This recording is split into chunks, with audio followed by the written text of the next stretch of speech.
What time is it? Almost 4:30. Almost dawn. We should be home in another hour. This man's name is Martin Gordon. The lovely girl beside him is Brett, his bride of 2 wonderful weeks. It's late August. They're returning from their honeymoon to their home in quiet, peaceful Angel County, California. Martin's Uncle Ben is sheriff of Angel County, and Martin is his senior deputy. Martin has high hopes of succeeding his uncle when Ben retires. But for now, Martin has only the thoughts, emotions, and pride of a very happy newly married young man. Brett is his, and he feels no man could ask for more. And now, without warning, their honeymoon is to become a nightmare.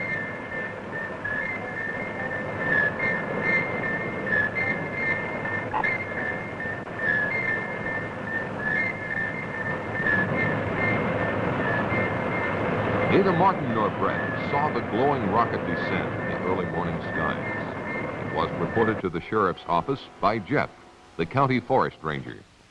Jeff reported to Sheriff Ben that a plane had crashed near Willow Creek and that he was going out to investigate. Ben said he would join him as soon as possible. Barney, Ben's junior deputy, was to summon medical aid and to see if he could rouse someone at the Air Authority in San Francisco.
Must be an accident or something.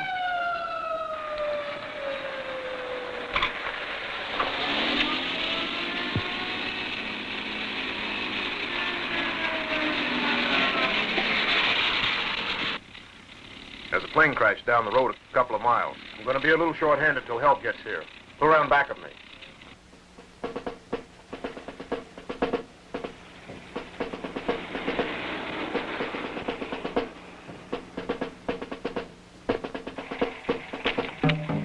Come along, both of you.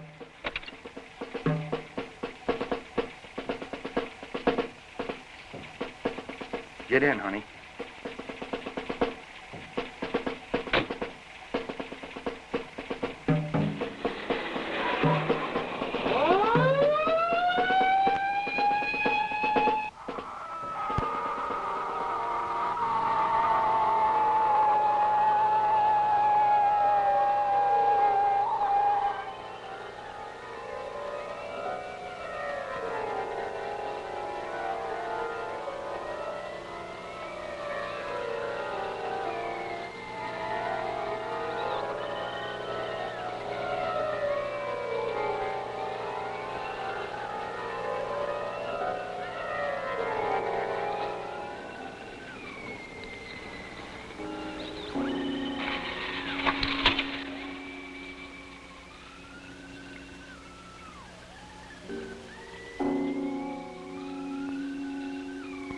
At the location of the crash, they discovered Jeff's truck, but Jeff himself was not around. They proceeded with their investigation.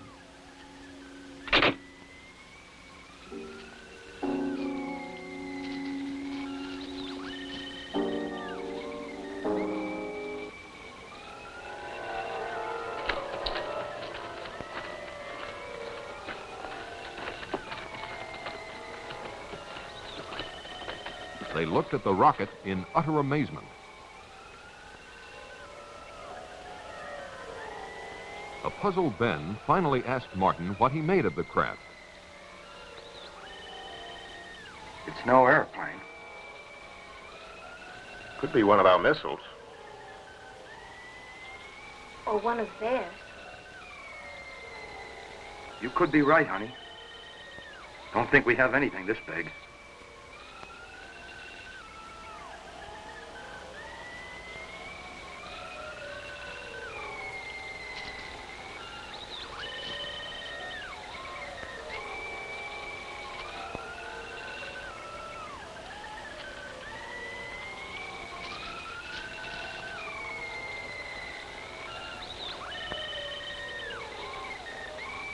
Ben could not understand why the craft wasn't severely damaged.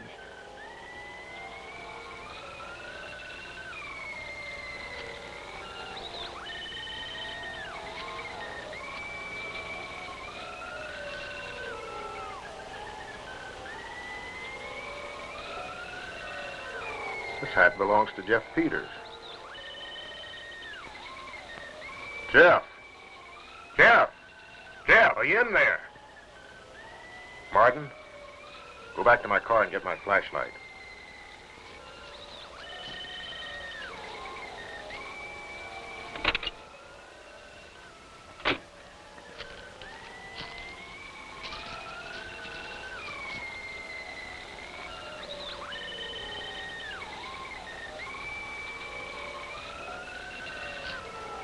Ben, don't go in there. You don't know what's in there. I think I hear him moving inside. Maybe he's hurt.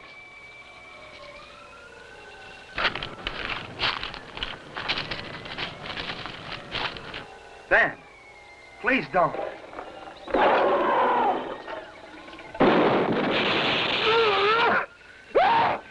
Ben. Ben.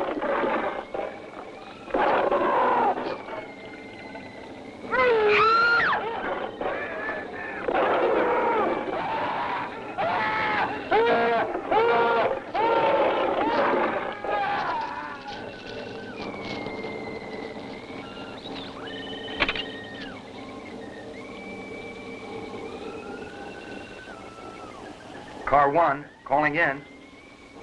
Car 1, calling in.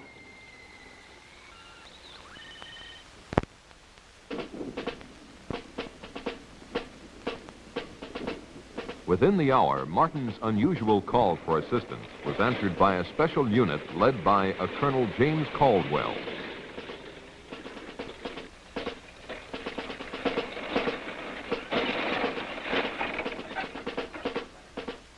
Let's get going.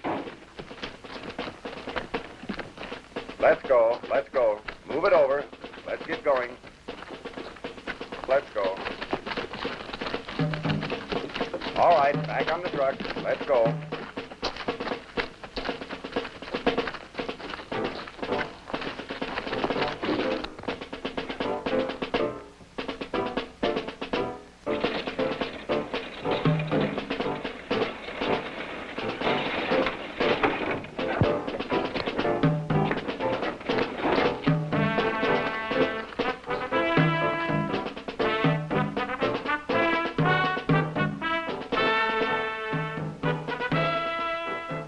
Sergeant, take one man and check it out. Yes, sir.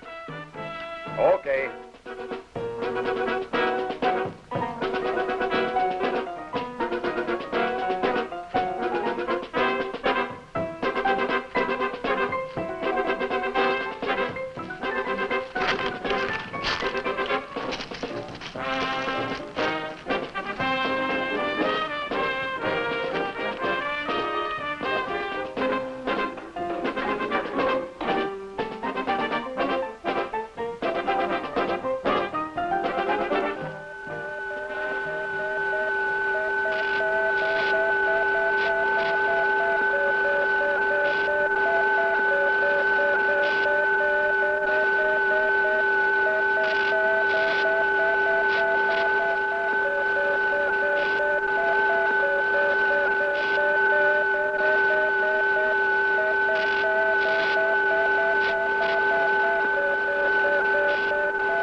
The sergeant reported seeing an amazingly large creature in the aft section of the strange craft.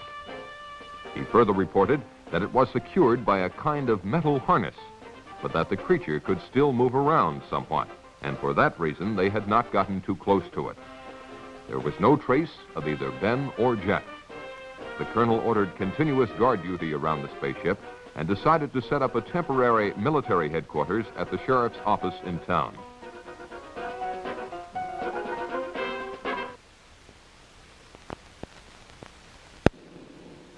By the next day, Colonel Caldwell had the situation well in hand.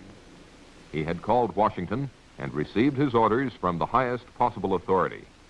He was to maintain tight security and to await the arrival of a Dr. Bradford, who had been on assignment at the Jodrell Bank Radio Observatory in England.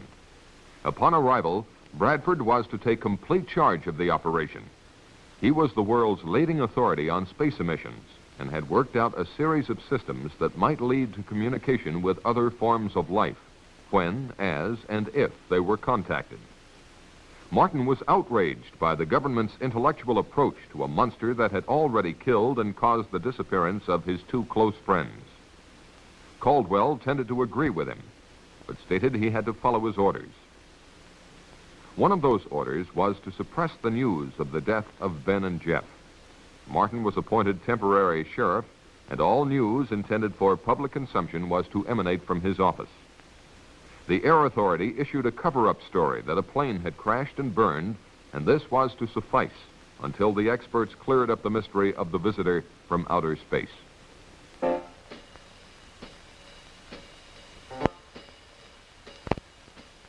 In a remote section of the county, the first of a series of tragedies took place. Tragedies that would have been avoided had the public been warned.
Later that day, while they were awaiting the arrival of Dr. Bradford, Martin instructed Barney, on advice from Colonel Caldwell, to plant in the local papers the news that Ben and Jeff had taken off on a fishing trip to British Columbia.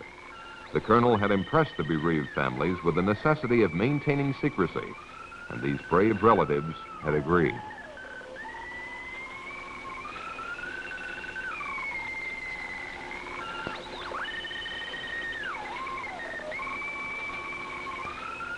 Despite Brett's inquiries about what Martin had seen in the spacecraft, he avoided specific details for fear of disturbing her more than she was. If the truth were known, Martin was more than a little disturbed himself. Shortly thereafter, Dr. Bradford arrived. He was a much younger man than one would imagine him to be. Martin, I'd like for you to meet Dr. Bradford.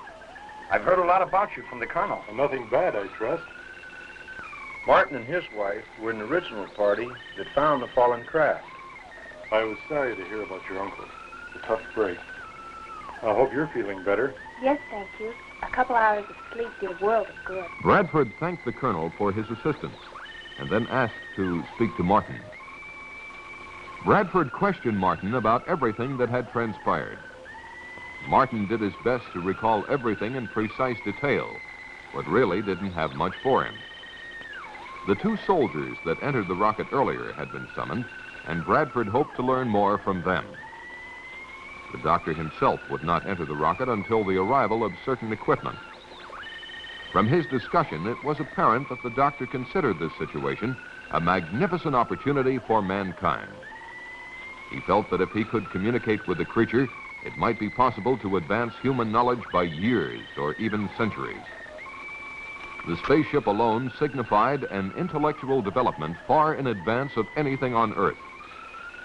When Martin asked him how he intended to protect himself from the creature, Bradford said not to worry, that he hadn't come here to be victimized either by his own or the creature's fears.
Oh, hi, Barney. We'll be right out. Well, that's all right. Just take your time. I didn't know we had company. Look at me, I'm a mess.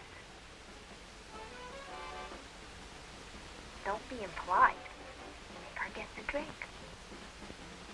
Now you're talking, honey. What do you have, Barney? How about a bourbon and 7?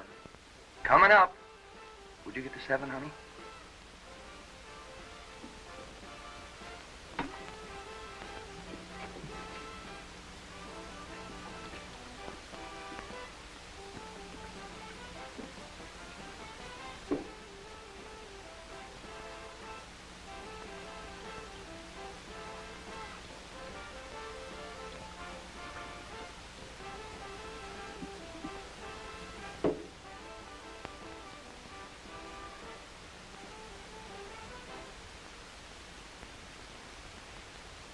Barney, you should try marriage.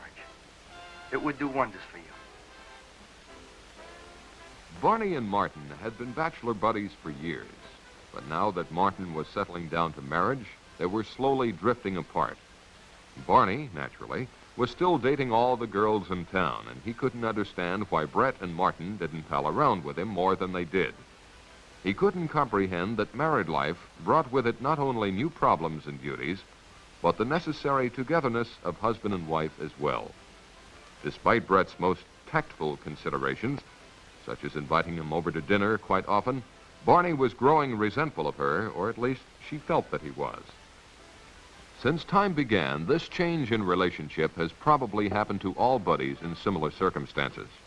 Life has its way of making boys grow up, and with marriage, Martin's time had come. His life was now Brett, a life that he thoroughly enjoyed.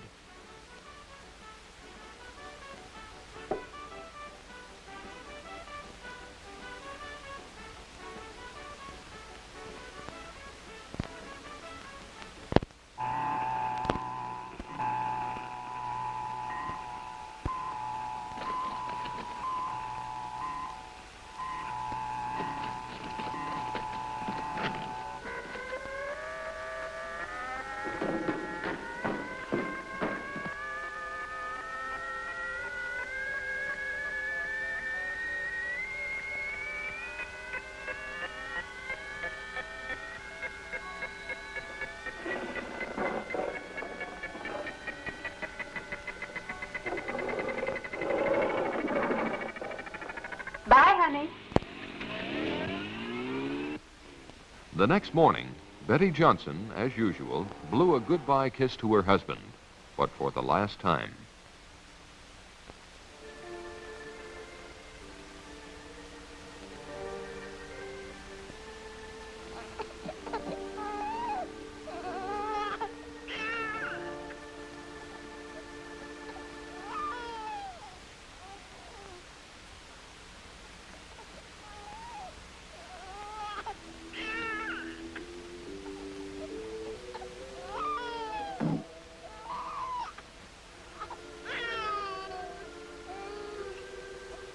Poor baby. Let Mommy take your temperature.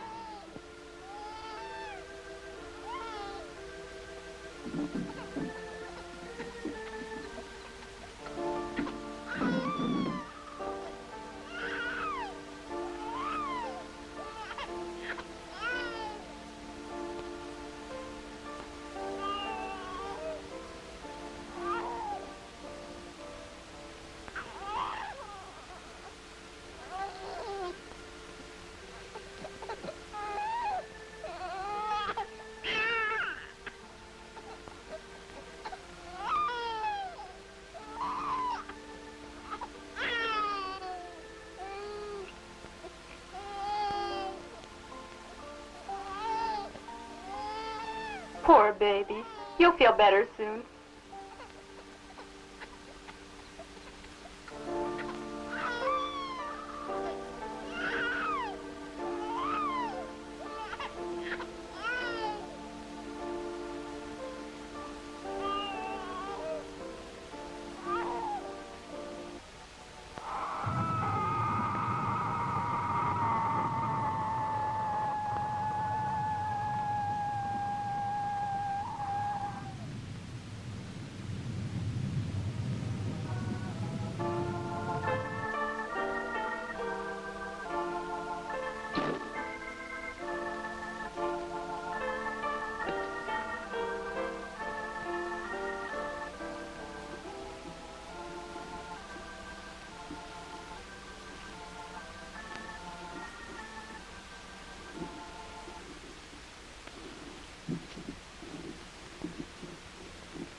Grandpa, can I go for a walk?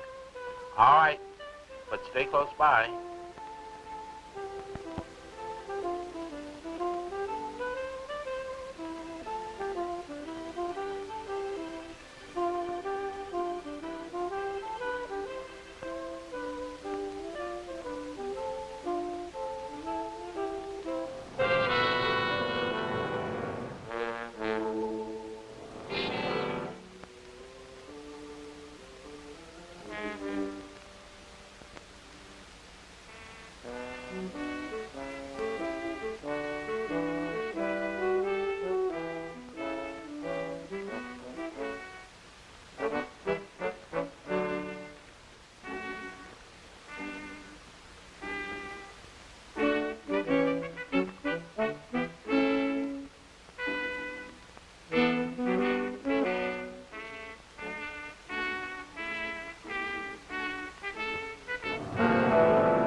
Bobby. Bobby.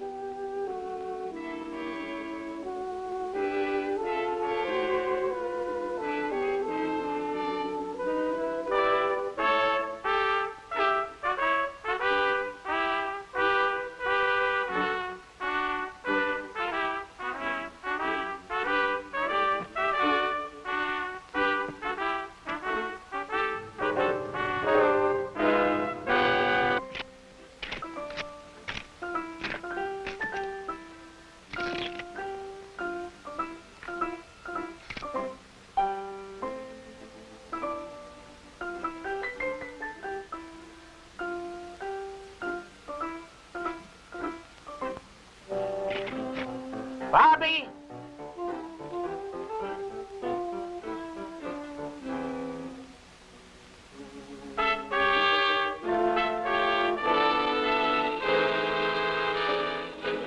Bobby!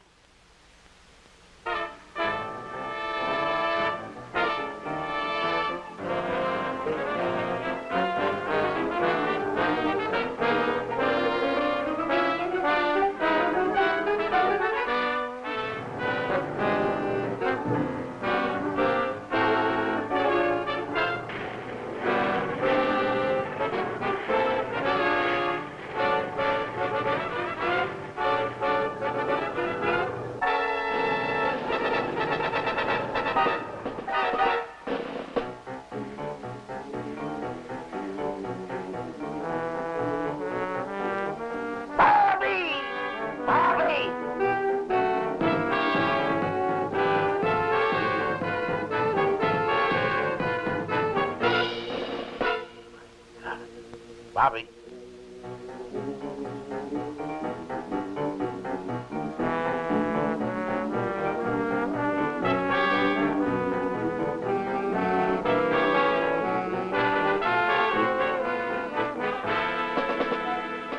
Bobby.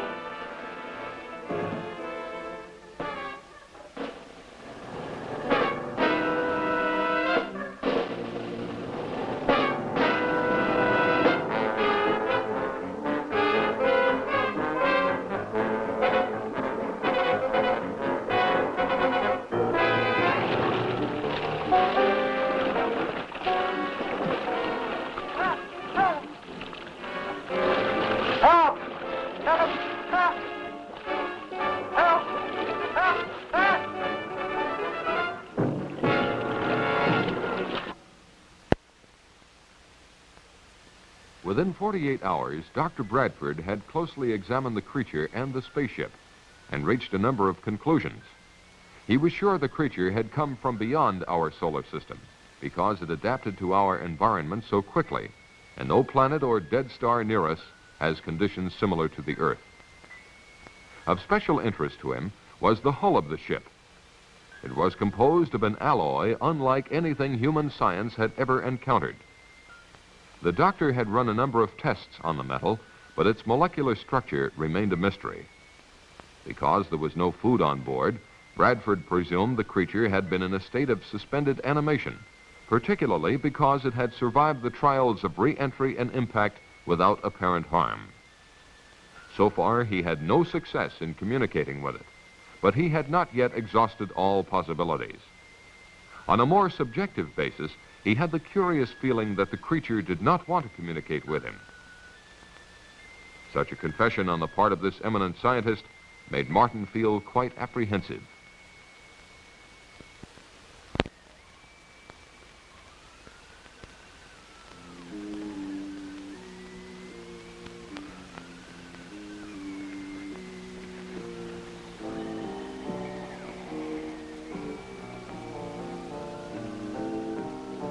While on a routine call to pick up instructions from Colonel Caldwell, Martin received an urgent message from Barney.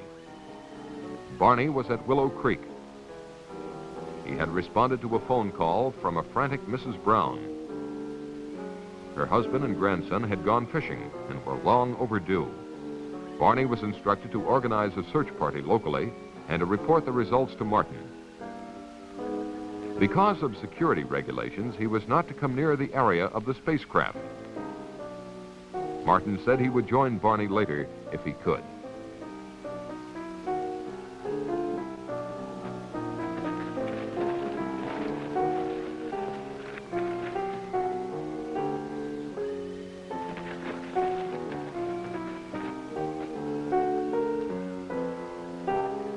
Acting on a hunch, Martin decided to see for himself if the monster was still there.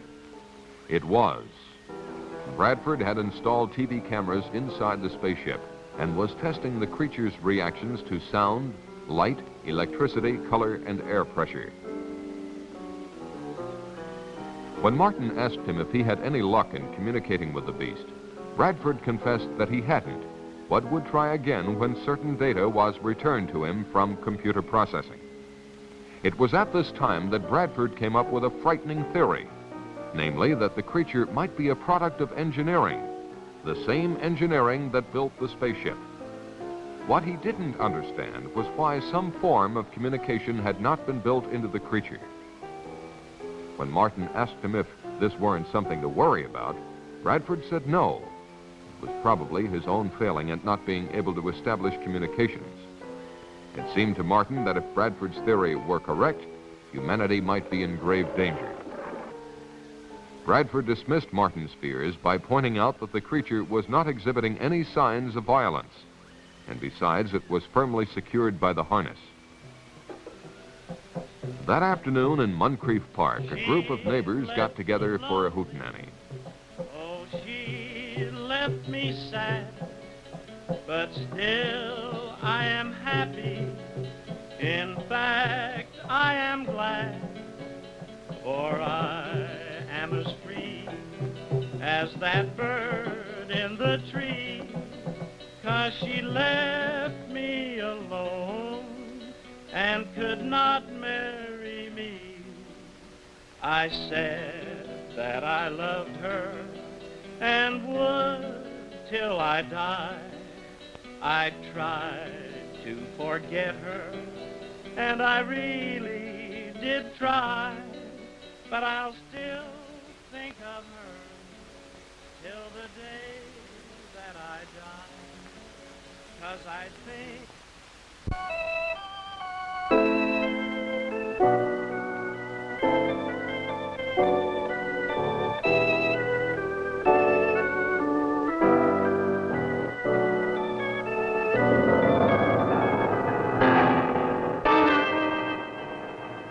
What is it?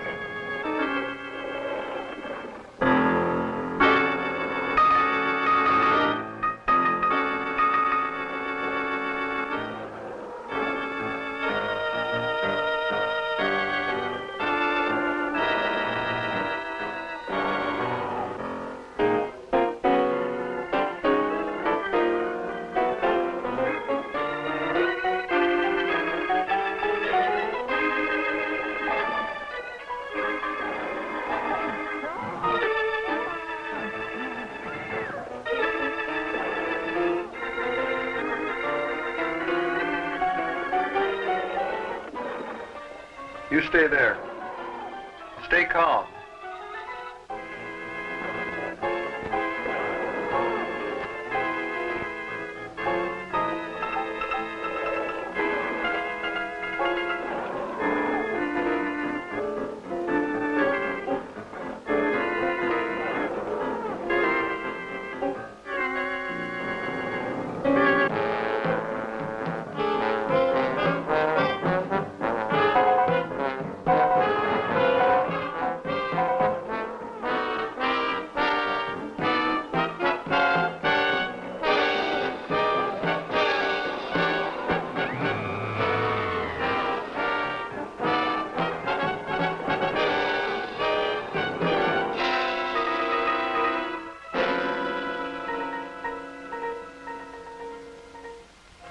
In response to a multiple missing persons report, Martin and Barney searched the countryside for the group of picnickers. The only trace they found of them was the remains of a guitar one of them carried. This wholesale disappearance of a large group of people, coupled with earlier missing persons reports, led Martin to only one conclusion. There must be another monster, and it was on the loose.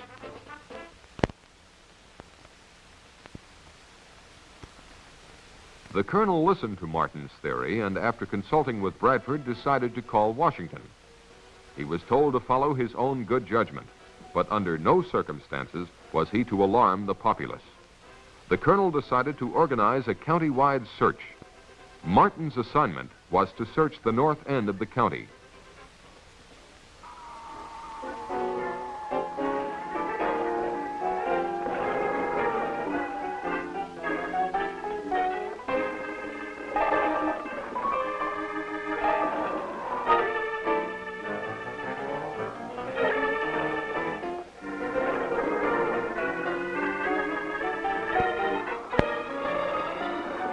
While Martin and Brett were engaged by the search, the monster was moving toward the community dance hall.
While Martin and Brett were taking a break from the search, a call came through which confirmed Martin's theory.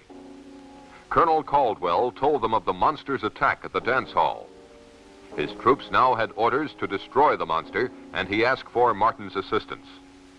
Martin said he would join the colonel as quickly as possible.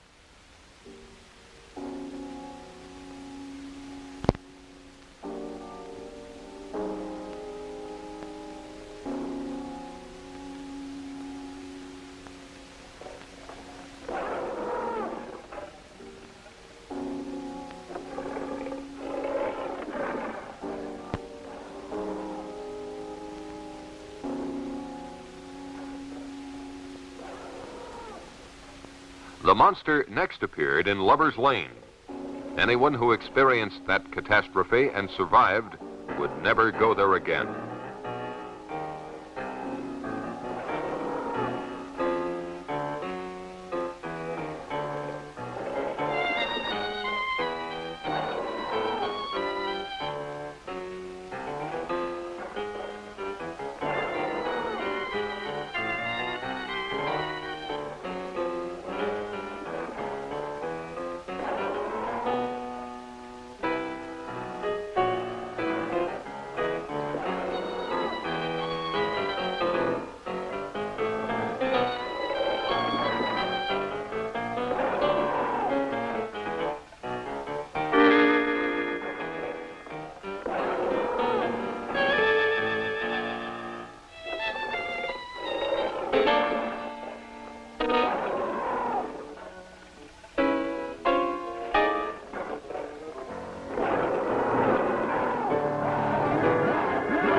was almost an hour before Caldwell learned of the monster's devastating new attack. Colonel Caldwell wasted no time ordering his men into action. It was at this point that Bradford interceded. He demanded that the monster be taken alive at all costs. The colonel's protests about the dead and missing made no impression on Bradford. Caldwell conceded to the point of assuring Bradford that they would not destroy the monster if they could avoid it.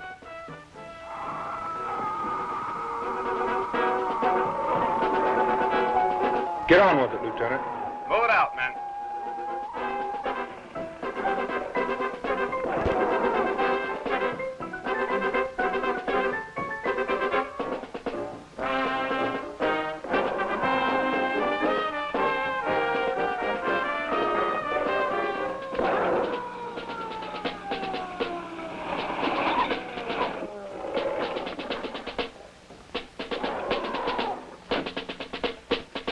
When Martin's party arrived and offered to help, the colonel told them enough lives were being endangered. They were to be part of the second line of defense, to be used only if necessary.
The sergeant, a shaken man, returned babbling about what had happened.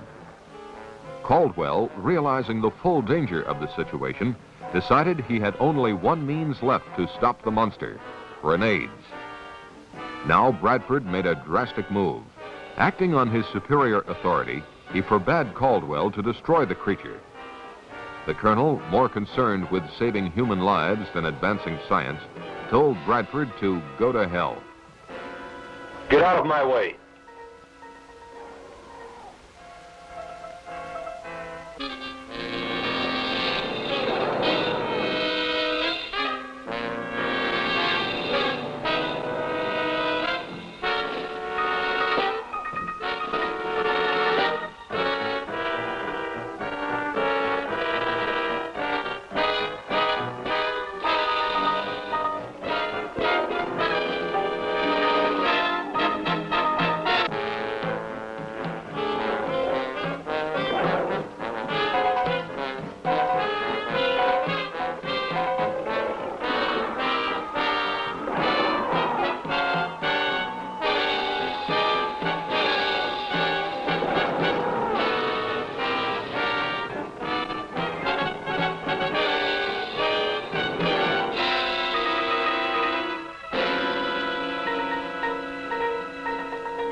Where's he going in such a hurry?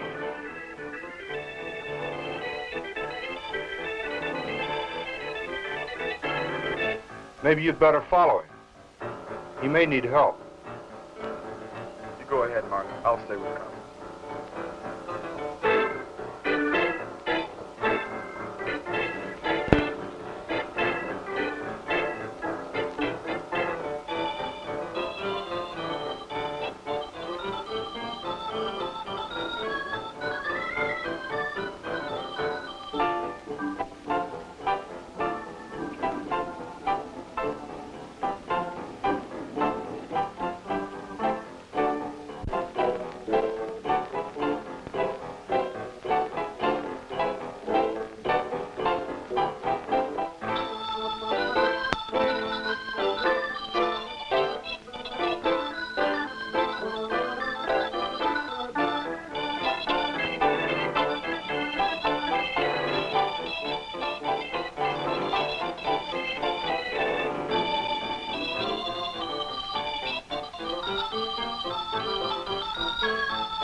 The explosion loosened the harness on the monster and allowed it to escape.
Martin tried to help the doctor, but there was no time. Bradford told Martin what he had just confirmed, that these monsters were highly specialized test animals.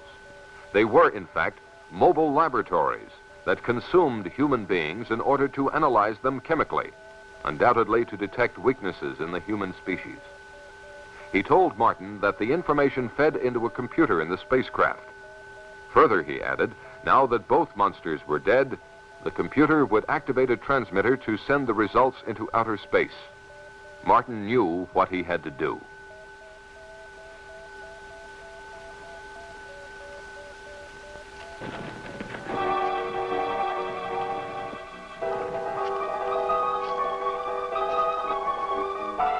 As Martin entered the spaceship, he heard the transmitter generator kick on.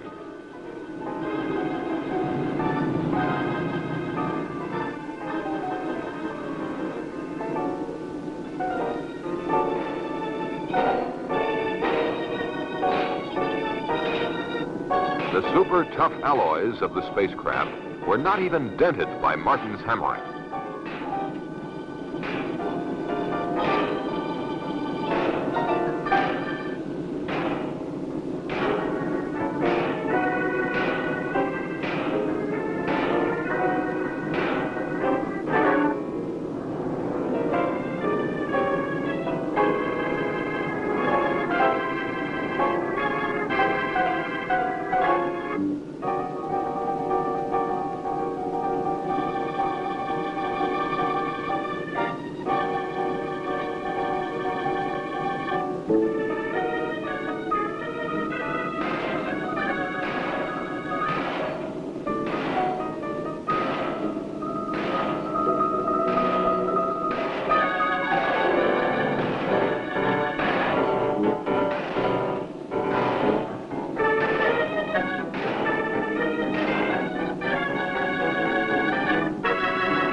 As the transmitter stopped, Martin felt sick. Evidently, all the information had been transmitted.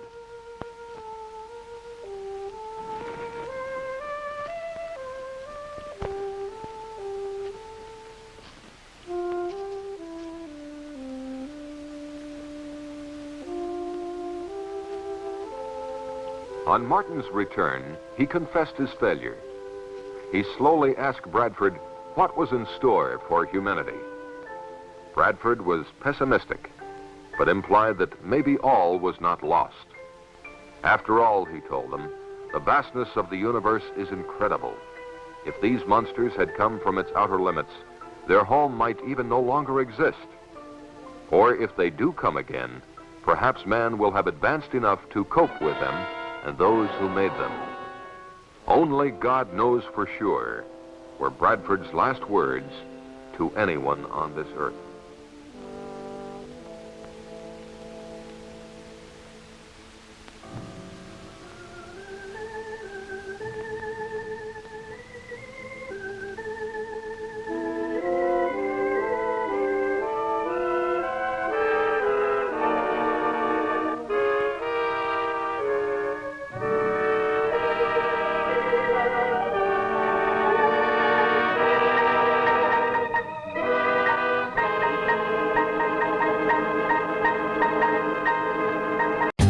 For more updates, like, comment, subscribe to our channel.